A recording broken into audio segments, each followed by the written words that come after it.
Baik Bapak-Bapak, bismillahirrahmanirrahim. Kita masuk sesi yang kedua.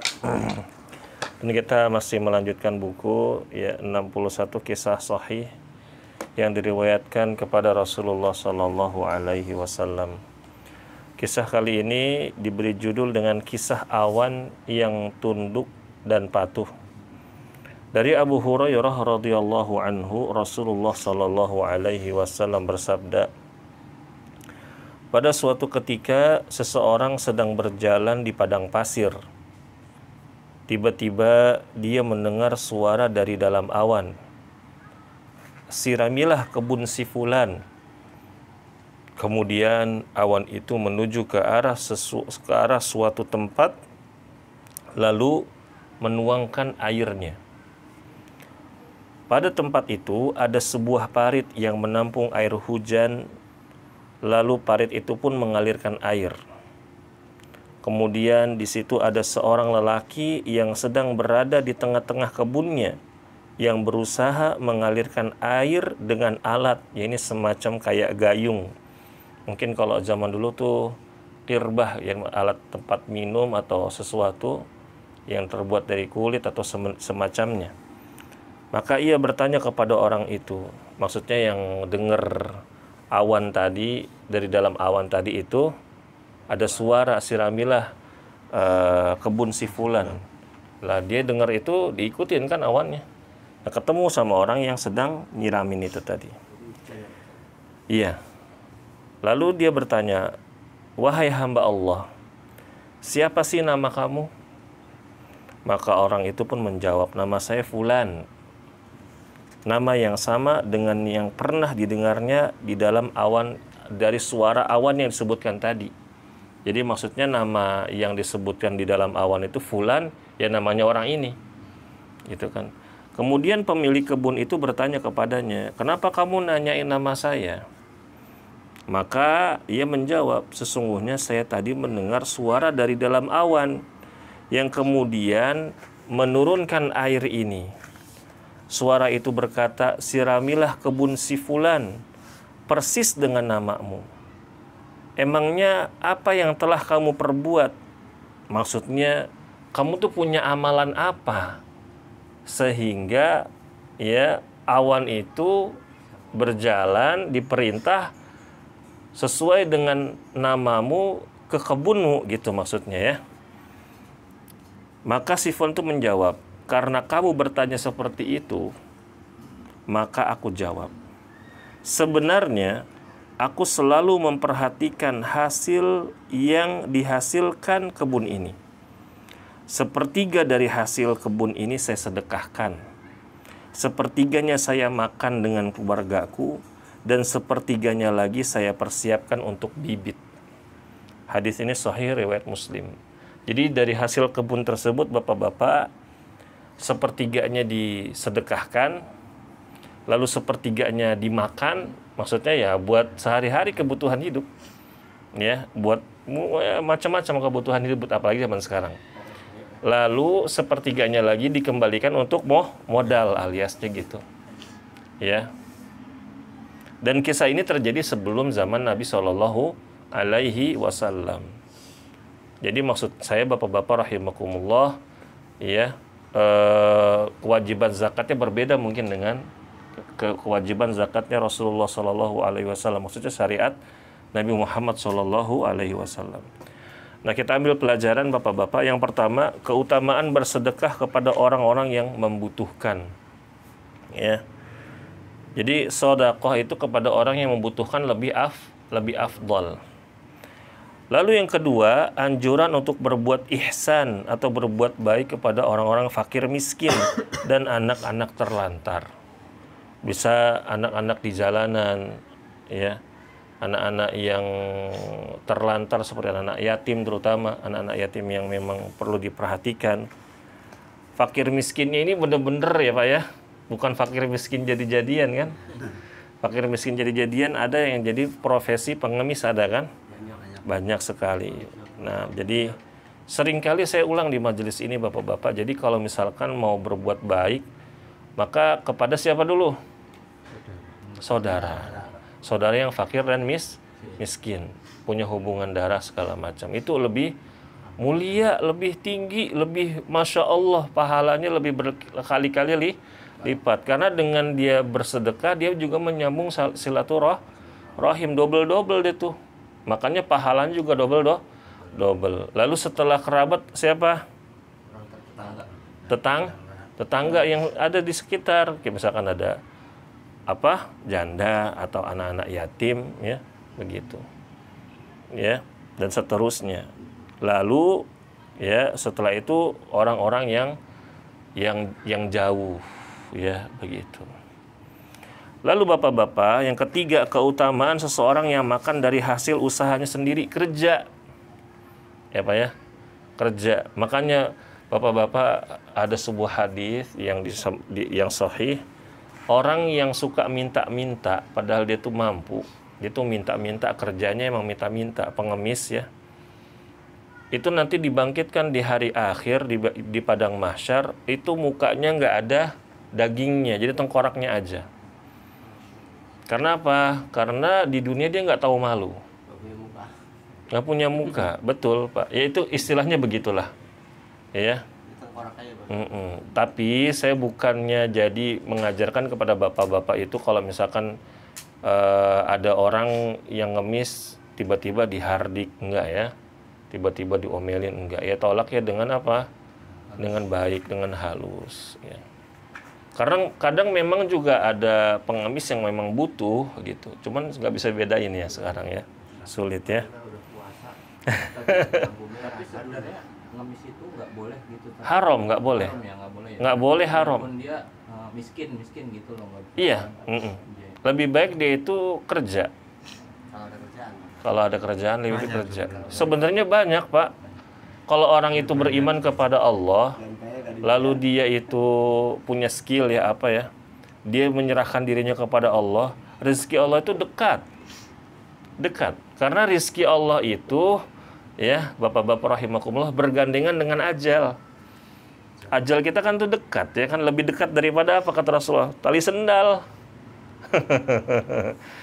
Jadi jangan, kadang yang bikin kita itu menjauh, rezeki itu jauh dari kita kurang tawakal, kita kurang apalagi, kurang usaha, kurang pede ya gitu. Sebenarnya kita kalau nyari rezeki itu mudah. Ya, buat makan hari itu aja kita sebenarnya bisa, entah kita ngapain kek. Ya, entah misalkan gini, datang ke tukang warteg gitu. Pak, mohon maaf, saya butuh makan. Saya mau bantuin cuci piring, boleh nggak? Bisa aja kan? Buat makan aja gitu. Cuman kan sekarang gengsi. Bahkan seringkali pekerjaan yang kita lihat kayaknya nggak bergengsi, penghasilannya lebih bergengsi. Ya Pak ya, begitu. Oke. Soalnya ini kita mau nyeritain 2 cerita, jadi kita lewati dulu ya. Lalu yang keempat, keutamaan memberi nafkah kepada istri dan keluarganya. Keluarganya istri berarti siapa Pak? Keluarganya istri berarti siapa? Mertua, ayah ibunya, ya. Jadi kedudukan harus, walaupun misalkan anak laki-laki itu lebih harus berbakti kepada siapa? Orang tuanya. Ini utama. Nah lalu posisi keduanya sebagai orang tua itu mertuanya. Contoh gini, mohon maaf bapak-bapak, mertua, contoh kayak saya lah, ya kan, mertua saya itu anaknya cuma 2, perempuan dua-duanya. Kalau menantunya nggak pengertian, coba, kasihan kan? Kasihan nggak? Kasihan dong Pak, siapa yang mau nafkahin? Apalagi udah tua, ya kan? Nah, terus juga orang tua si suami, ya juga harus ngertiin. Oh dia berarti, bahkan bagusnya mengingatkan. Nah kamu mertua udah dikirimin belum? Bagusnya begitu.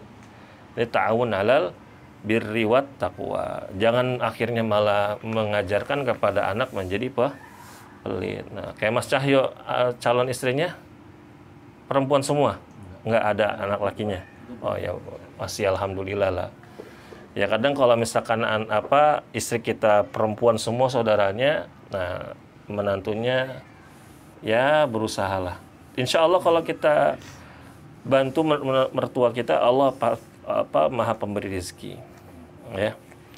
Berikutnya Bapak-bapak rahimakumullah, yang kelima penetapan adanya karomah para wali lagi nih dibahas ya. Sehingga alam tunduk kepadanya. Betul Bapak-bapak rahimakumullah. Untuk jadi wali Allah caranya gimana? Bertakwa, makan dari hasil yang halal. Contoh ini kan dia makannya dari hasil yang halal, ya. Lalu yang keenam, keutamaan bertani dan bercocok tanam karena merupakan mata pencaharian yang terbaik. Nah, Bapak-bapak, ada sebuah hadis yang sahih. Rasulullah SAW mengatakan, tanamlah bibit pohon au kama qala ya, sebagaimana Rasul sabdakan. Saya nggak paham redaksinya, nggak hafal redaksinya. Intinya Rasulullah itu menganjurkan kita menanam benih, pohon, tumbuhan ataupun walaupun besok kiamat, gitu. Saking kita ini dianjurkan untuk melestarikan lingkungan. Makanya Islam itu datang untuk seluruh alam.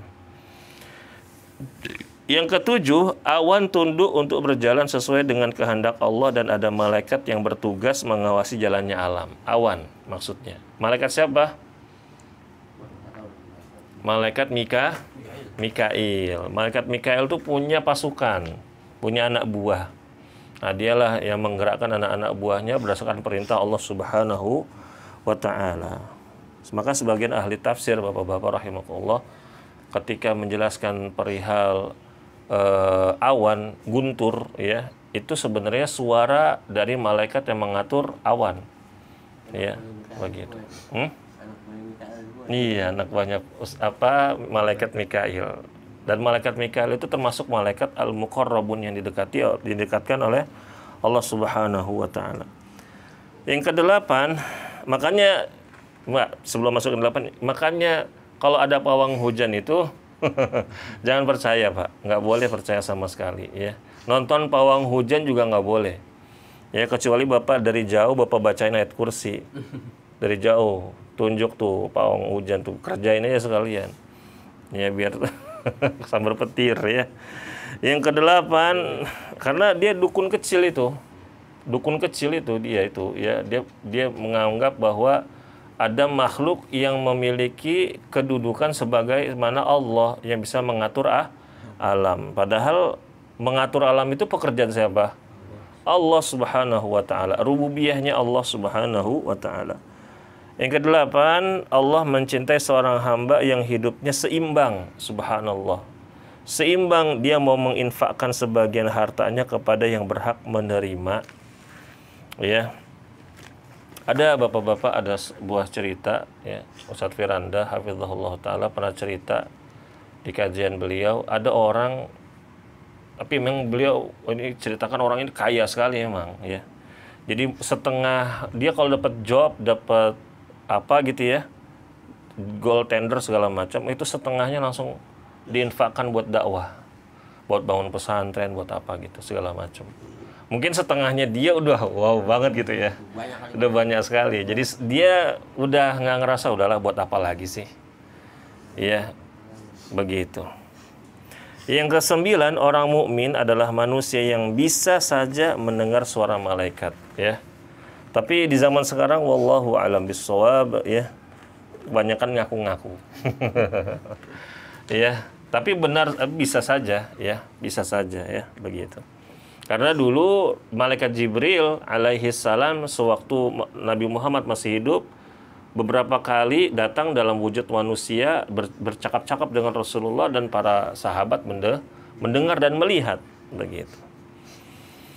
Baik Bapak-bapak, kisah berikutnya ini penting ini. Akibat buruk dari kekufuran atau dosa kekufuran, dosa kesyirikan atau dosa secara umum dapat menimpa semua manusia termasuk anak-anak. Ini judulnya. Dari Aisyah radhiyallahu anhuma atau radhiyallahu anha bahwasanya Rasulullah sallallahu alaihi wasallam bersabda, sekiranya Allah berkenan mengasihi seseorang dari kaum Nabi Nuh alaihi salam, tentu Allah Subhanahu wa ta'ala akan mengasihi seorang anak bayi. Maka Rasulullah SAW juga bersabda ya, Nabi Nuh, ini beliau menceritakan tentang kisah Nabi Nuh alaihissalam. Tinggal di tengah kaumnya selama 950 tahun. Ini ini lama dakwahnya, bukan lama hidupnya. Lama dakwahnya beliau dimulai itu 950 tahun. Dari beliau diutus menjadi seorang rasul hingga Allah Subhanahu wa taala kirim banjir yang semua bumi ini menjadi lautan, bahkan gunung Himalaya pun tertutup dengan air, Bapak-bapak rahimakumullah ya. Ya, itu 950 tahun. Nah, untuk usianya Nabi Nuh sendiri lebih dari 950 tahun. Dan iya, lebih dari 1000 tahun. Lebih dari 1000 tahun. Ya. Dan beliau 950 tahun ini berdakwah kepada mereka, dan beliau ini dikisahkan di Al-Qur'an di surat Nuh, lailau wa naharo. Malam dan siang hari dakwahnya, enggak kenal henti, ya. Pada akhir kehidupannya, beliau diperintah oleh Allah untuk menanam pohon, sehingga pohon itu pun tumbuh besar. Kemudian Nabi Nuh alaihissalam pun menebangnya dan menjadikan pohon-pohon tersebut, jadi pohonnya kan banyak tuh. Nah, kayu-kayu tersebut disusun oleh Nabi Nuh alaihissalam untuk menjadi sebuah bahtera, perahu yang besar. Ya, disifatkan bapak-bapak Nabi Nuh itu perahunya 3 tingkat. Ya, 3 tingkat. Ketika kaum Nabi Nuh lewat di hadapan Nabi Nuh lagi bikin bahtera di tengah. Iya. Ya pokoknya diriwayatkan di gunung, di bukit, bapak-bapak bayangkan ya, bikin perahu di bukit, nggak ada lautan di situ, nggak ada sungai. Mereka ngejek, ya, ya. Dan Nabi Nuh alaihissalam ketika ditanya, wahai Nuh, itu buat apa, sambil ngejek gitu kan ya. Maka kata Nabi Nuh, aku akan menggunakan kayu-kayu ini untuk buat perahu. Lalu mereka pun mengejek Nabi Nuh sambil berkata, apakah kamu akan merakit perahu di daratan seperti ini? Karena beliau diutus, lautannya jauh. Bahkan diriwayatkan beliau merakitnya itu di atas bukit atau di atas gunung. Jadi dataran tinggi, bapak-bapak. Ya. Maka Nabi Nuh hanya menjawab, kelak kalian akan mengetahuinya. Saufa ta'lamun. Ya. Begitu. Setelah Nabi Nuh selesai membuat perahu dan permukaan bumi memancarkan airnya, subhanallah bapak-bapak, itu laut naik, sungai naik. Bapak tahu kompor zaman dulu? Yang dibikin pakai kayu tuh, tanur itu, pakai tungku gitu. Nah, itu mengeluarkan air. Dari situ sumber air pun keluar dari rumah-rumah kaum Nabi Nuh alaihissalam. Lalu akhirnya air pun naik dengan cepatnya karena hujan juga, air dari bawah juga, ya. Lalu Nabi Nuh alaihissalam pun berlayar dengan bahteranya sehingga Nabi Nuh, kata Nabi Muhammad SAW, diperlihatkan seorang ibu gendong bayi, subhanallah. Ya, yang khawatir akan keselamatan anaknya karena ia sangat mencintainya. Kemudian ibu si bayi itu pun keluar menuju gunung, naik ke atas gunung, hingga ia berhasil mendaki 1/3 dari ketinggian gunung. Begitu melihat air akan mencapai ketinggian tubuhnya, ia terus mendaki hingga mencapai puncak gunung. Dan setelah air mencapai mulut ibu tersebut udah segini nih, dia berdiri di atas puncak gunung, udah segini air, bayinya diangkat, bapak-bapak rahimakumullah. Ya. Lalu banjir pun semakin tinggi dan dua-duanya pun tenggelam. Maka kata Rasulullah Shallallahu Alaihi Wasallam, maka sekiranya Allah mengasihi salah seorang dari kaum Nabi Nuh, tentulah Allah akan mengasihi ibu dan bayi tersebut. Hadis ini sahih riwayat Hakim dan diriwayatkan dari Ibnu Abbas radhiyallahu anhu dan juga Aisyah radhiyallahu anha. Mungkin bapak-bapak kaget ya dengarnya ya. Tapi kita jelaskan dulu dari pelajaran yang diberikan oleh Syekh di sini. Yang pertama pelajarannya bapak-bapak, Nabi Nuh itu termasuk orang yang diberi umur panjang. Beliau aja dakwahnya 950 tahun. Lalu diangkat jadi nabi di umur 40 tahun. 40 tambah 950 berapa? 990. Dan diriwayatkan bapak-bapak, beliau masih hidup habis kejadian banjir itu bertahun-tahun lamanya. Ada yang mengatakan sekian ratus tahun. Ya, begitu. Dan ya, beliau menghabiskan usia beliau untuk berdakwah di jalan Allah. Ya, begitu. Apanya? Nah, itu ceritanya nanti mungkin kita bahas di kisah-kisah para nabi.